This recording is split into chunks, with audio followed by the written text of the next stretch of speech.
ઈદ વસ્તીઓ ઈનો ઈદ કુટુંબ મળ્યા અને ઈનો ઈદ મત નો ગોહો હે ઈનો ઈદ મેલડી નો ન્યાય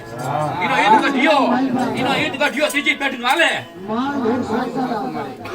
એટલે શાર કર્યા હે ઈની વાઘરીની માતા આલ્યા ઈદ વેડવાની માતા આલ્યા અને ગઢિયા વાઘરીને મારી નાખ્યો આલ્યા માતા અડી લ્યા બોલ ન્યાય દેવો પડે હાલે